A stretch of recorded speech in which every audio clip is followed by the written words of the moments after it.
Food సేఫ్టీపై ఆ శాఖ అధికారులు అలర్ట్ అయ్యారు. Food safety commissioner special task force ని ఏర్పాటు చేశారు. నెల రోజులుగా హైదరాబాద్ లోని హోటల్స్ పై ముమ్మరంగా దాడులు చేస్తున్నారు. శుభ్రత పాటించకున్నా, కల్తీ ఆహార పదార్థాలు వాడినా, కాలం చెల్లిన పదార్థాలు వినియోగించినా చర్యలు తీసుకుంటున్నారు.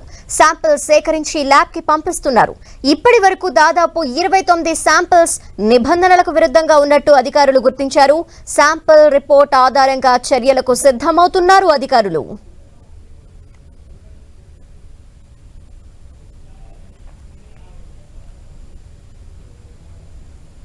కల్తీ ఫుడ్, కుళ్లిపోయిన ఆహార పదార్థాలుంటే చట్టపరంగా చర్యలు తీసుకుంటామంటున్న జీహెచ్ఎంసీ ఫుడ్ సేఫ్టీ ఆఫీసర్ బాలాజీతో మా ప్రతినిధి రాముడు ఫేస్ టు ఫేస్. హైదరాబాద్ నగరంలో ఫుడ్ సేఫ్టీపై రాష్ట్ర ప్రభుత్వం ఫోకస్ చేసింది. జీహెచ్ఎంసీ మరియు రాష్ట్ర ప్రభుత్వ ఫుడ్ సేఫ్టీ అధికారులు ఆయా ప్రాంతాల్లో తనిఖీలు చేస్తూ అవసరమైనటువంటి సూచనలు, సలహాలతో పాటు ఎవరైనా ఎక్కువ మొత్తంలో వైలేషన్స్ చేస్తే వాళ్ళపైన కఠినమైన చర్యలు తీసుకునేందుకు సిద్ధమవుతున్నారు. Hyderabad GHMC food safety senior officer Balaji గారు ఉన్నారు. సార్, ప్రధానంగా ఎంతకాలం నుంచి ఈ చర్యలు, ప్రత్యేక చర్యలు చేపడుతున్నారు? ఏ విధంగా నడుస్తుంది సార్? ఇది in the interest of public health అండి. ప్రజారోగ్యం దృష్ట్యా, ఆహార కల్తీ నివారణ దృష్ట్యా మనకి జీహెచ్ఎంసీ కమిషనర్ వారు, ఫుడ్ సేఫ్టీ కమిషనర్ గారు ఉన్నారు. స్టేట్కి ఒక ఫుడ్ సేఫ్టీ కమిషనర్ ఉంటారు. జీహెచ్ఎంసీ కమిషనర్ గారి కోఆర్డినేషన్తో ఒక టీంని సెటప్ చేశారండి, టాస్క్ ఫోర్స్ అని. అందులో 3 ప్రధానంగా ఆఫీసర్లు ఉంటారు, మిగతా స్టాఫ్ ఉంటారు.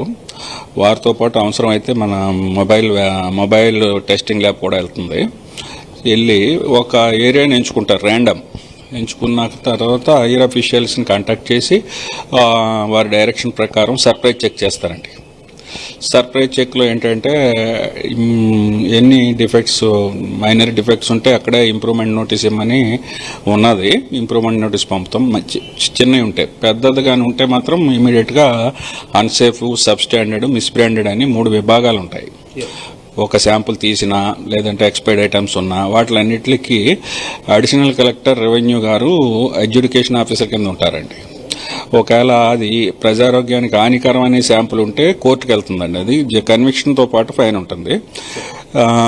ఇలాగా సబ్ స్టాండర్డ్ కానీ, మిస్బ్రాండెడ్ కానీ, స్టాండర్డ్ తక్కువగా ఉన్న శాంపుల్స్ కానీ అక్కడ ఉన్న పరిస్థితిని బట్టి మేము వారు ఒక గ్రూప్ ఆఫ్ ఆఫీసర్ డిసైడ్ చేస్తారు ఇది అడ్జుడికేషన్కి వెళ్ళాలా, కోర్టుకు వెళ్ళాలా అని.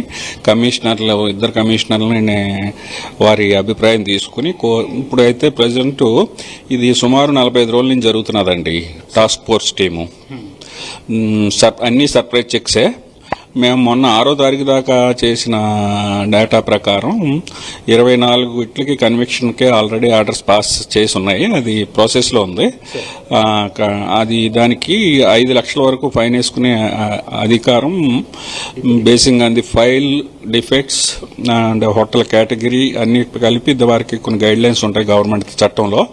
దాని ప్రకారం అడిషనల్ కలెక్టర్ రెవెన్యూ వారు ఫైన్ వేస్తారు. ఫైన్ ఇమీడియట్గా కట్టవలసిందే. కట్టకపోయినట్టయితే ట్రేడ్ ఫుడ్ లైసెన్స్ క్యాన్సిల్ చేయటం, బిజినెస్ స్టాప్ చేయటం జరుగుతూ ఉన్నది. ప్రధానంగా సిటీలో జరిగేటువంటి కల్తీ ఫుడ్ పైన జీహెచ్ఎంసీ అదేవిధంగా రాష్ట్ర ప్రభుత్వం స్పెషల్గా పనిచేస్తున్నాయి. ఏదైనా ఫిర్యాదులు వచ్చినా అదేవిధంగా మేము ర్యాండమ్గా చెక్ చేసినప్పుడు కూడా అక్కడ తేడాలు కనబడతాయి. అంటే కల్తీ కానీ లేదంటే కలర్స్ కానీ కలిపిన ఇతర డేట్ చేంజ్ అయినటువంటి పదార్థాలు వాడినా అలాంటి వాటిపైన చర్యలు తీసుకున్నాం, చట్టపరంగా చర్యలు తీసుకుంటున్నామని GHMC food safety senior officer Balaji చెప్తున్నారు. కెమెరా పర్సన్ రాజుతో రాముడు, 10 టీవీ, హైదరాబాద్.